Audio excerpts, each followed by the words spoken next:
that. So we'll see what happens. Yeah, and I think as conservatives, you know, we're more of the, you know, let me do you, and you know, let me do me, and you do you, and let's go on with it, you know. But I think on the other side, sometimes, like just for instance, I was doing this show. It's been a few years ago.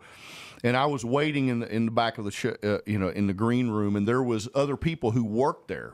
I'm not going to say where it was, but Say where it was.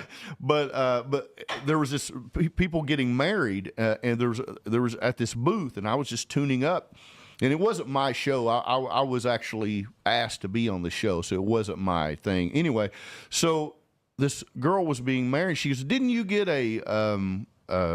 something online to be a preacher?" And he goes, "Yeah." He goes, "I just wanted to do it." And he said it really like screamed it. "I just wanted to do it to piss off the Christian effing Republicans," you know. And it was like a room full of 8 people. He didn't know any of us. And my dad just passed away.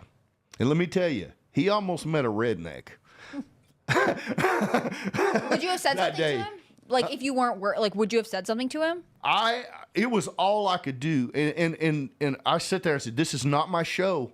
This is not, you know, I don't want to mess this up for my buddy who wanted me on." So we did the show, and after the show, I went looking for the guy just to tell him, you know, where that went for me. Yeah.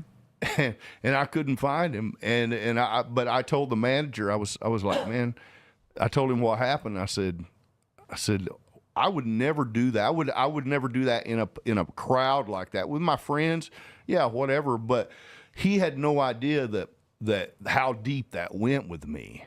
Do you think it's because he was around a lot of people who were like, yeah, absolutely, Republicans are bad, so he felt like it was a socially normal thing to say? Yeah, and I think that happens a lot. I think that it's just more, they're more, like on the left, you're more emboldened because you're surrounded by people who you have to think like that. Mm-hmm. And if you don't, you're shunned. Where with us, I think it's a little more, there's a little bit more back and forth. I think there's more empathy too. There's more empathy. That's correct. Yeah.